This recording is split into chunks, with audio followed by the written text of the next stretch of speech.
Hey, this is Troy from Planet 76. We've got some really good Sixers-focused content coming your way today. Make sure you subscribe to the pod so you can be in the know when we release new content. Enjoy the show. Welcome in, everybody, to episode 153 of Planet 76. I am one of your co-hosts. My name is Troy. Michael is on vacation this week, and so we're going to give him the episode off, but we got a lot to get to nonetheless. It is July 1st. Free agency opened up about 27 hours ago, and the Sixers have already made some big moves. Most notably, again, July 1st, 2024, and Paul George is a Philadelphia 76er. George comes over from the Clippers as a free agent, signs a 4-year, $212 million max contract to join Joel Embiid and Tyrese Maxey to create a new big three in the NBA. Wow, a lot to get into. Kind of like we talked about on our last episode, kind of previewing free agency just a few days ago. It was a little bit of a roller coaster, early part of this offseason for the Sixers. A lot of the rumors, the roller coaster was going straight up that it was going to be Paul George to the Sixers. Those kind of died down as we approached the opening of free agency. And then the last couple days, maybe the 28th, 29th, and 30th, it was looking more and more likely that Paul George was going to sign in Philadelphia. At least that's what the news articles were saying, and they were right. And so it was a roller coaster of emotions and rumors and thoughts regarding whether or not Paul George would end up in Philadelphia. And he does, again, on a 4-year max contract worth over $200 million for the now 34-year-old Paul George. The 9-time All-Star, 6-time All-NBA performer, 4-time All-Defensive Team member, and now this talented 6'8", 34-year-old wing is a Philadelphia 76er. So we're going to talk about that for quite a bit on this episode, of course, and then talk about some of the other moves that the Sixers made. So first thing first, let's just kind of break down what it's looked like over the last 24 hours. So pretty quickly after free agency opened up, the Sixers were able to sign Andre Drummond to a 2-year, $10 million deal to bring Drummond back. He was with Philadelphia for a brief part just a couple seasons ago before being traded as part of that deal where the Sixers acquired James Harden. And the 2-year, $10 million deal. Last season, he was in Chicago and put up some pretty impressive numbers. First player since Dennis Rodman, actually, to average over half a rebound per minute in a single season.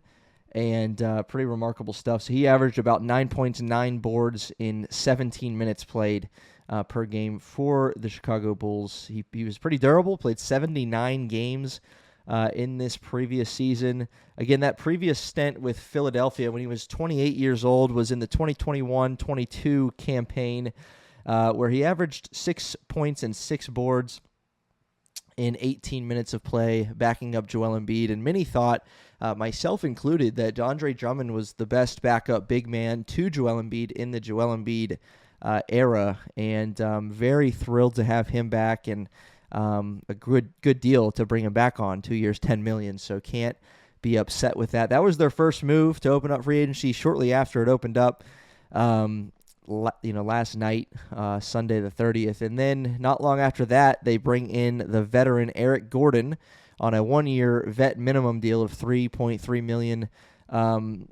Eric Gordon, if you look at his numbers, I mean, he's been in the league a long time. He is now 35 years old and spent time with the Clippers, the Pelicans, the Rockets, obviously with Daryl Morey back in the day, and then another stint with the Clippers before being in Phoenix last season. But remarkably, with Eric Gordon, all 16 years in the NBA, he has been a double-digit scorer per game. That speaks for itself. I mean, his opening seasons averaged 16, Was in the 20s a couple years, his last year, in LA.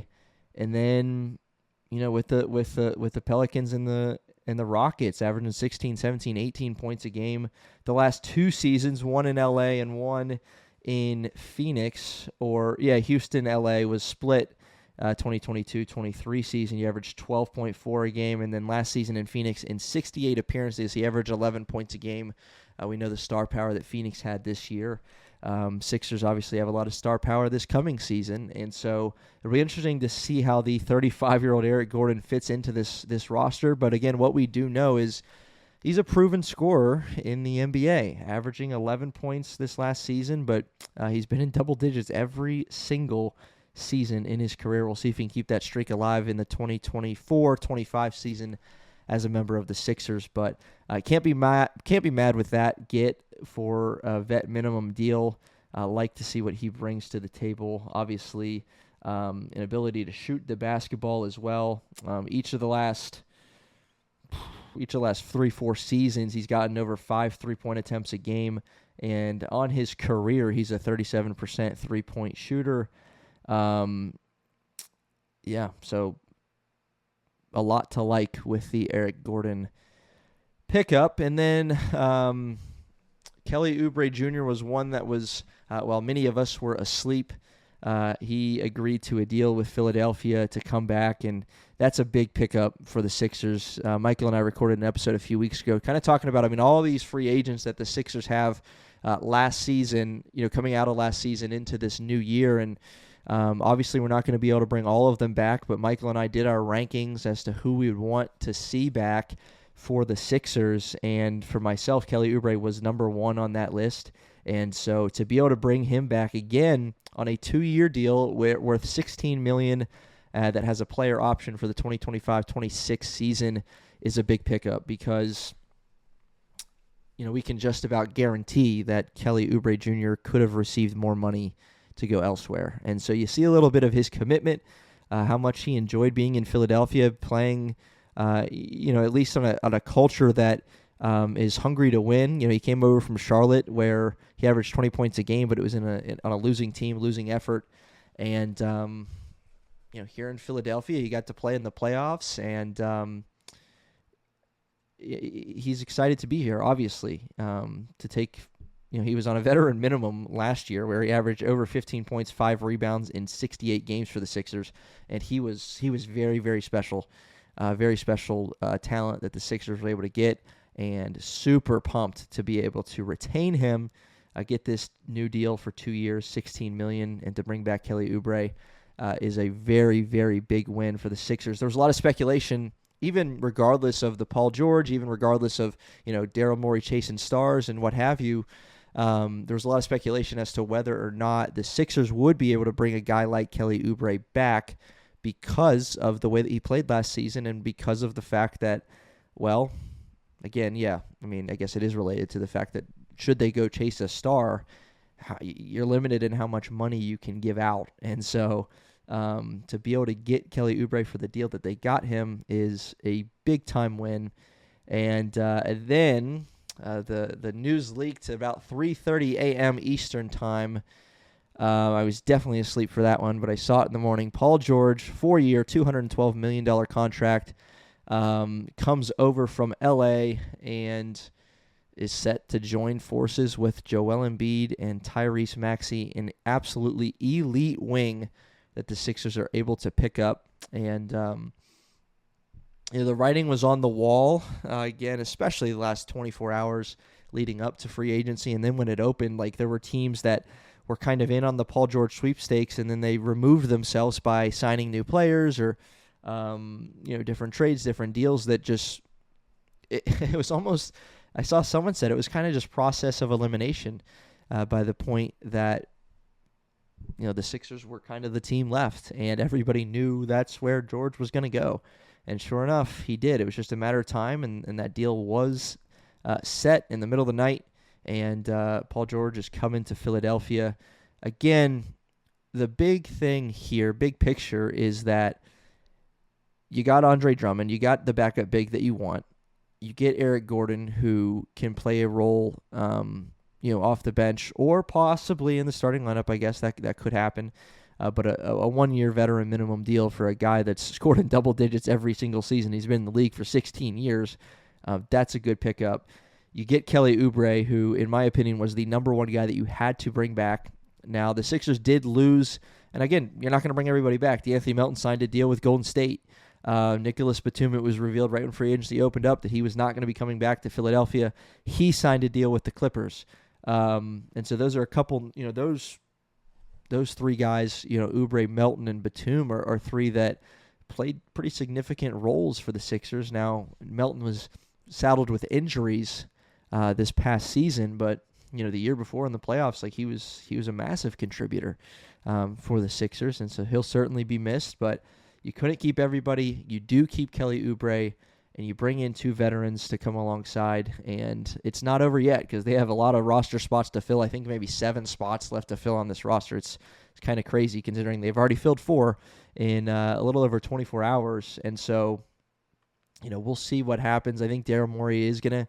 He's got a few other things up his sleeve.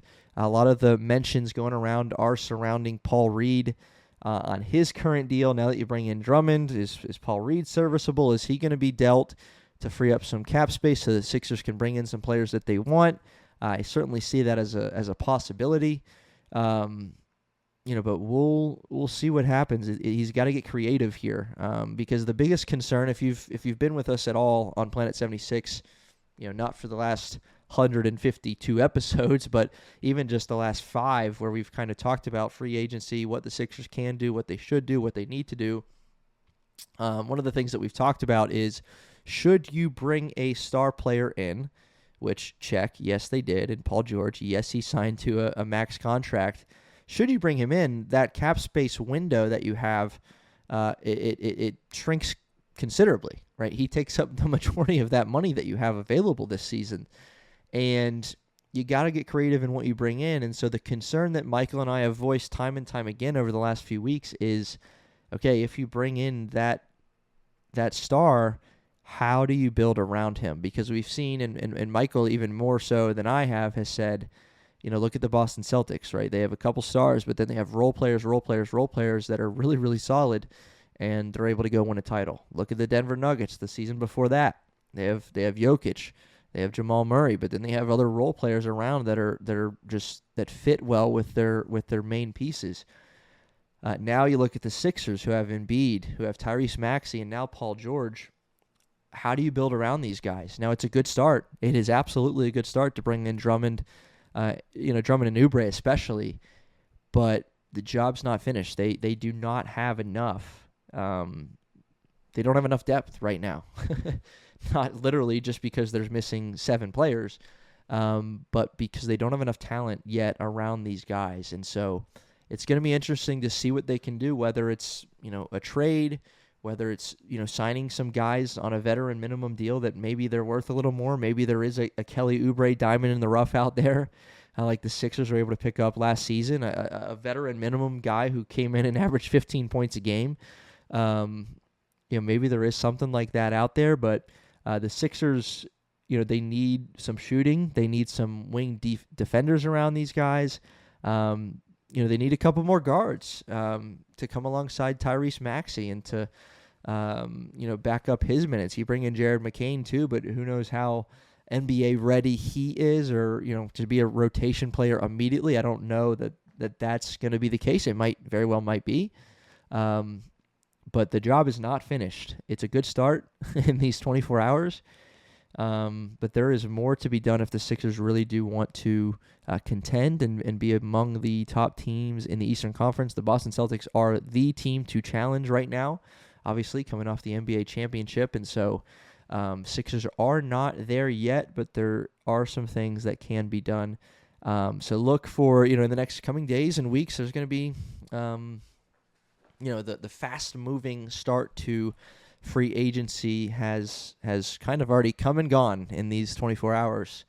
And now it's going to be kind of a quiet, methodical race toward, the end of this time, when the season starts. But there are some players that the Sixers need to bring in because not only do you need to fill out your bench, but I mean, we're looking at the fact that you need to add, 2 to 3 more guys that are going to be a part of your planned, playoff rotation. I know we're talking playoffs and it's like it's July 1st, but like, you look at it now, you just name them, right? You have Tyrese Maxey, you have Joel Embiid, you have Paul George, you have Andre Drummond, you have Kelly Oubre Jr., you have Eric Gordon, you have Jared McCain, you have Paul Reed right now, you have Ricky Council right now, and that's only 9 guys, and a couple of those might not be the guys that you want playing in the playoffs. And so if you're looking to have a 9-man rotation, you need at least 2,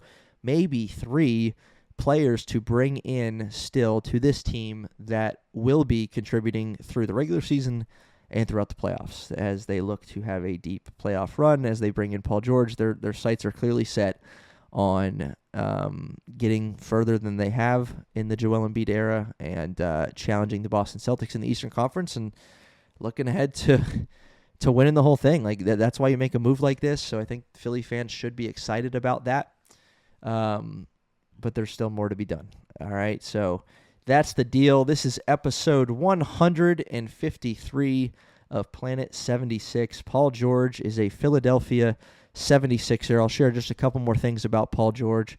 A few weeks ago, we did talk about the possibility of this happening, Michael and I, and we're both fans of Paul George, of his game, how smooth he is, how versatile he is. He's a 3-level scorer. He's extremely gifted and talented offensively and defensively. And so he brings a lot to the Sixers that they haven't previously had. We haven't even mentioned Tobias Harris in this episode, who did sign a 2-year deal with the Detroit Pistons. And so Tobias Harris is no longer a Sixer. He is with the Pistons now. And so, but you bring in a guy like George, who just does a lot more on both ends of the floor than a Tobias Harris does. And so, better with the ball in his hands, a better decision maker, just provides a lot. And so I think it's going to be great to see him team up with these other 2 stars that the Sixers have. And Paul George is coming off of a very good season in which he played 74 games, which is key because we know his injury concerns of recent memory, but averaged over 22 points a game. He shot 41% from 3 on 8 attempts per game. That's just very, very impressive, especially in such a large sample size of 74 games. On his career, he's a 38.5% three-point shooter. Again, we mentioned earlier the All-Star appearances, the All-NBA, teams that he's been on. First team All-NBA. He was 3rd in MVP voting with the Thunder back in 2018-19, a season in which he averaged 28 points a game, 8 boards, 4 assists, and 2.2 steals, which led the NBA. And so he really stuffed the stat sheet in that final season that he had with the Thunder. Played 77 games that year, played 79 the year before. But yeah, Paul George is a special talent, and now he's a Sixer. And so very, very much a reason to be optimistic if you're a Sixers fan as you bring this guy in.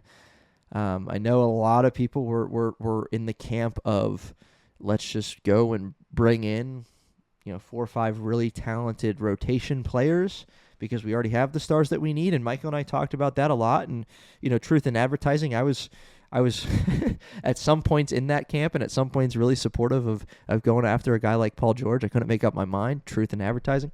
But it seems to me that even by 6 p.m. yesterday, when free agency opened up, the Sixers' hands were tied a little bit in the sense of like, okay, who can they realistically go after? And you look at some of the deals, that some guys have gotten. Isaiah Hartenstein's contract with the Thunder, not that he's like, Mr. Rotation, but he signed a 3-year, $87 million deal. 3 years, $87 million for Isaiah Hartenstein, who Embiid would get 4 fouls on within 10 minutes of an NBA game in the playoffs. Like, that's a crazy overpay. You look at Kentavious Caldwell-Pope, who I think signed, maybe it was 3 years, $60 million. I think, yeah, I think a 3-year, $60 million deal for Kentavious Caldwell-Pope. And, yeah, 3 years, $66 million for him. And, you know, I get that he's been a part of some winning teams, but, you know, then you look at the Sixers and what they're able to do. They bring Kelly Oubre Jr. for 2 years, $16 million. I'd much rather do that. And so I think when you look at, like, if you're going to overspend on somebody, maybe Paul George was the guy to overspend on. And some of these role players, do they really take you over to the top, or are you just going to kind of look at a season like you had last season where, you know, we came into last season saying this is the most depth that the Sixers have had, and I stand by that statement, and yet look at where it got us. It got us a first-round exit. And so,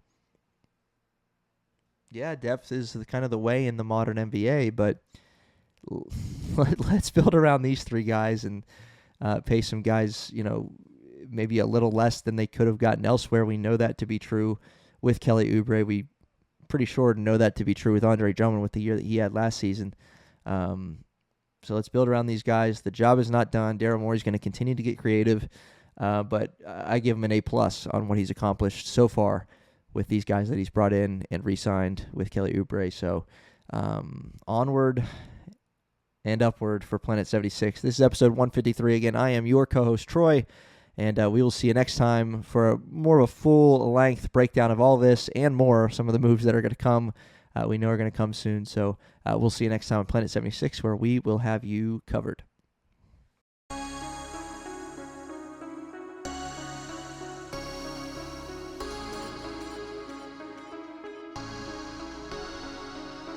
You just listened to an episode of the Planet 76 podcast. Hey, we appreciate you joining us for this episode. Whatever platform you're on, why don't you hit that subscribe button for us, and we'll see you next time.